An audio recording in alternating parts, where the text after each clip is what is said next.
स्वागत है दोस्तों आप सभी का आज के इस नए वीडियो में। हम लोग आज पढ़ेंगे ब्लड प्लेटलेट्स के बारे में। थोड़ा सा शुरुआत से चलते हैं। तो हम लोग मानव रक्त को पढ़ रहे थे। मानव रक्त में हम लोगों ने पढ़ा था कि मानव रक्त दो प्रकार के पदार्थ से मिलकर बना होता है।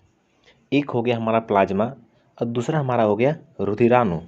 एक हमारा प्लाज्मा हो गया, दूसरा रुधिराणु हो गया। और हम लोग प्लाज्मा के बारे में तो अच्छी तरीक़ा से पढ़ लिया था और रुधिराणु को ही पढ़ रहे हैं। तो रुधिराणु के बारे में हम लोग ये पढ़े थे कि रुधिराणु ये 3 प्रकार के होता है, आरबीसी, डब्ल्यूबीसी और प्लेटलेट्स। ये 3 प्रकार का होता है, जिसमें से हम लोग आरबीसी और डब्ल्यूबीसी के बारे में तो पढ़ लिए।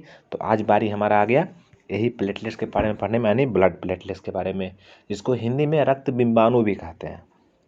ठीक है, तो आपको सिर्फ इतना करना है, आपको वीडियो पूरा देखना है। वीडियो अच्छा लगा वीडियो को लाइक करना है।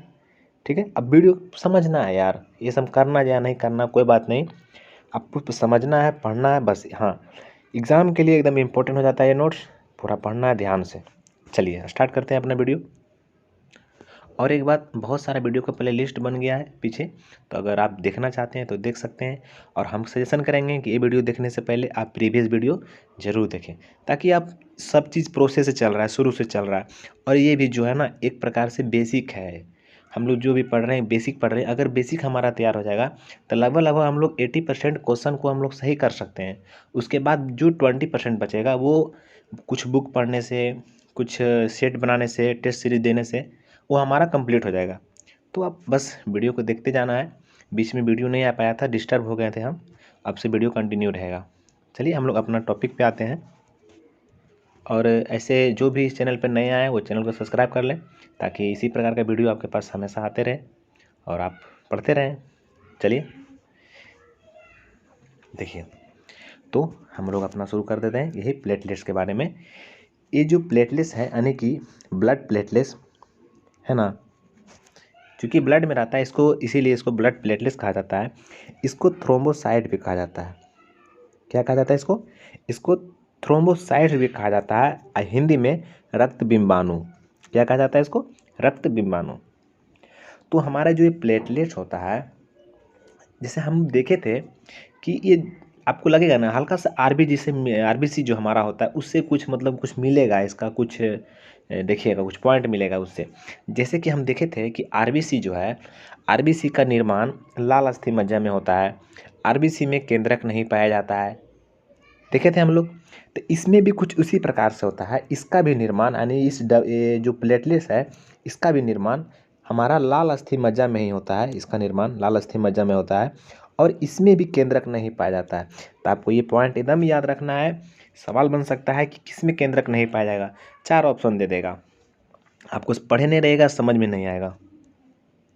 तो इतना याद रखना है कि जिस प्रकार से आरबीसी में केंद्रक नहीं पाया जाता है, तो इस प्रकार से इसमें भी, यानी कि हमारा प्लेटलेट्स में भी, यानी कि थ्रोम्बोसाइट में भी हमारा केंद्रक नहीं पाया जाता है।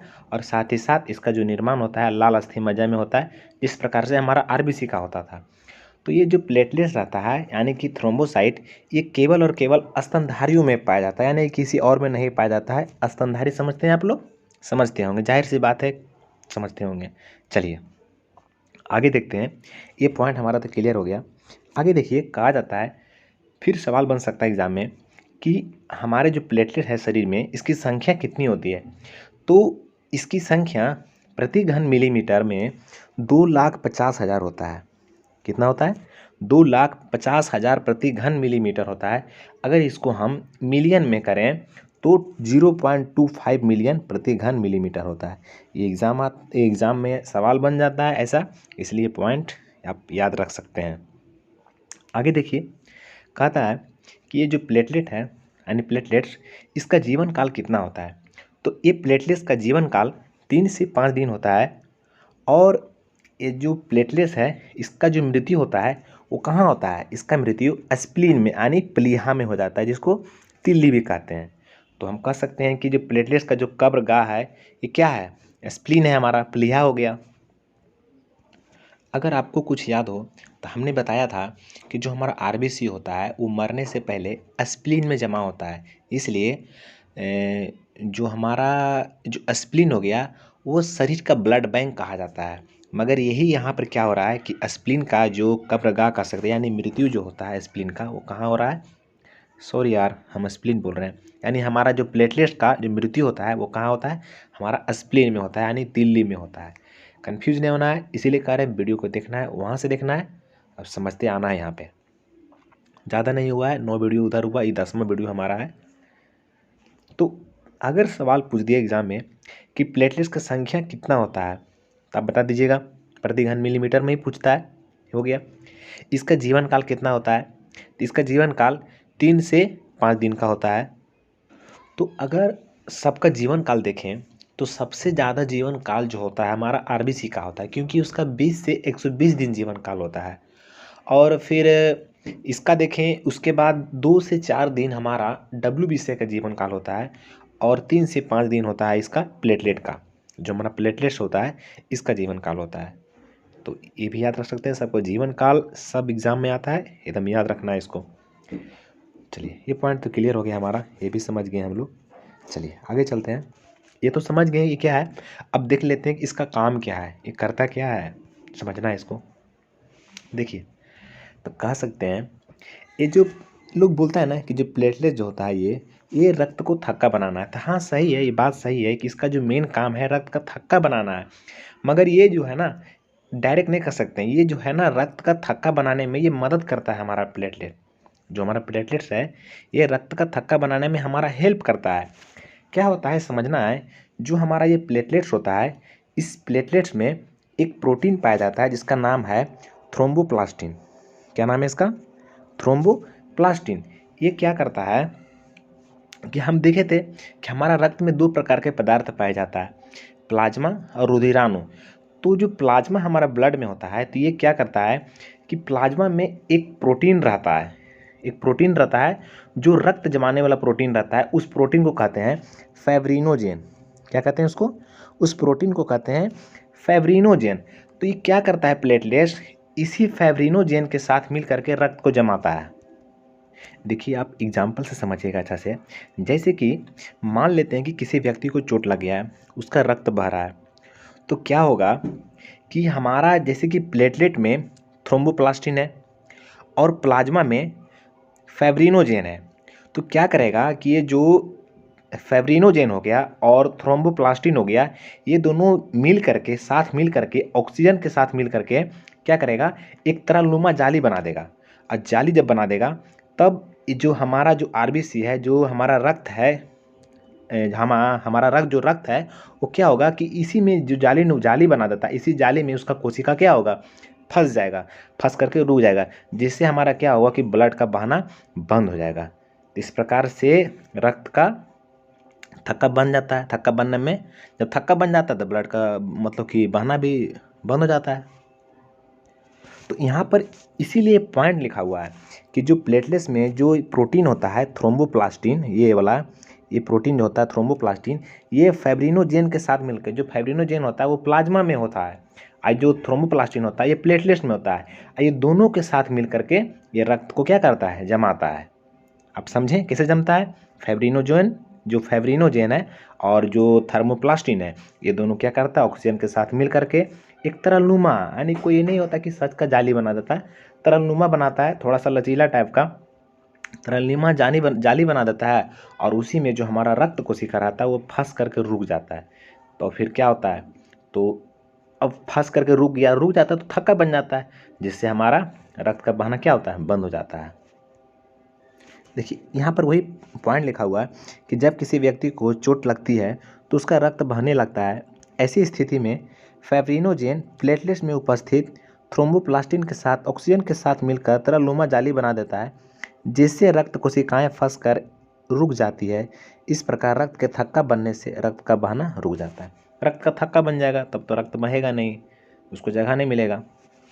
चलिए आगे देखते हैं, थोड़ा सा एक लास्ट पॉइंट बच गया, यही है, इसके बाद वीडियो हमारा ख़त्म हो जाएगा।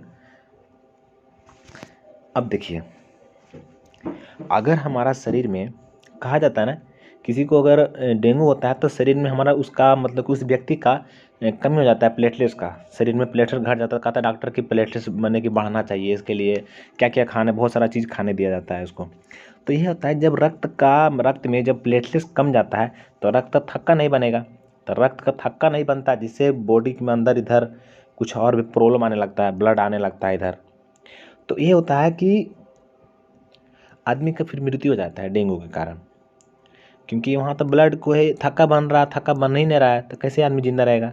तो उतना नहीं समझना है, हम लोग इधर समझना है कि जो प्लेटलेट्स की कमी के कारण रक्त का थक्का नहीं जमता है, और नहीं जमता है तो रक्त स्राव हो जाता है बहुत ज़्यादा, जिससे आदमी क्या हो जाता है, मृत्यु हो जाता है। तो ये पॉइंट क्लियर, ठीक है ना, ये पॉइंट क्लियर। चलिए आगे देखिए। देखिए हमारा अगला पॉइंट है कि फैब्रिनोजेन और प्रोथ्रोम्बिन। देखिए ये दोनों जो है ना, ये दोनों रक्त जमाने वाला ही प्रोटीन है। दोनों का काम है ब्लड को क्लॉट करना, ब्लड को जमा देना। तो इसका जो निर्माण होता है ना, ये जैसे कि निर्माण कहीं ना कहीं होता है हमारा शरीर में। तो ये जो दोनों प्रोटीन है फैब्रिनोजेन और प्रोथ्रोम्बिन, इसका निर्माण हमारा यकृत में होता है, विटामिन के की सहायता से होता है। तो इसलिए हम बोल सकते हैं कि विटामिन के को रक्त जमाने वाला विटामिन बोल सकते हैं। इसीलिए तो कहा जाता है कि रक्त जमाने वाला कौन विटामिन है, तो विटामिन के। तो विटामिन के किसकी सहायता से, मतलब कि हमारा यकृत जो होता है किसकी सहायता से रक्त जमाने वाला प्रोटीन का निर्माण करता है। तो ये हमारा जो पहला नंबर याद रखना है कि ये कहाँ पर, इसका निर्माण कहाँ पे होता है। तो इसका जो निर्माण होता है यकृत में होता है। जो रक्त जमाने वाला प्रोटीन हमारा फैब्रिनोजेन है और प्रोथ्रोम्बिन है, इसका निर्माण यकृत में होता है विटामिन के की सहायता से। उसके बाद एक लास्ट है कि रक्त को जमाने में कैल्शियम भी सहायता करता है। बस कहीं ये भी मिल सकता है, पॉइंट एग्जाम में आ सकता है कि ये भी सहायता करता है, ये नहीं कि पूरा पूरी जमाता है। ये फैब्रिनोजेन करता है, ये सब मिल करता है, बट ये भी बेचारा हेल्प करता है, हमारा कैल्शियम भी रक्त जमाने में हेल्प हमारा करता है। तो हमारा वीडियो यहीं तक था। अगर वीडियो आप लोग को अच्छा लगा है तो वीडियो को लाइक करना है, चैनल को सब्सक्राइब करना है और वीडियो को शेयर करना है, ताकि हर ज़रूरतमंद जो आदमी ज़रूरतमंद हो इसके प्रति उसको वीडियो मिल सके, वो भी थोड़ा सा जानकारी ले सके। ठीक है, तो चलते हम लोग मिलते हैं अब अगली वीडियो में। वीडियो देखने के लिए आपका बहुत बहुत धन्यवाद।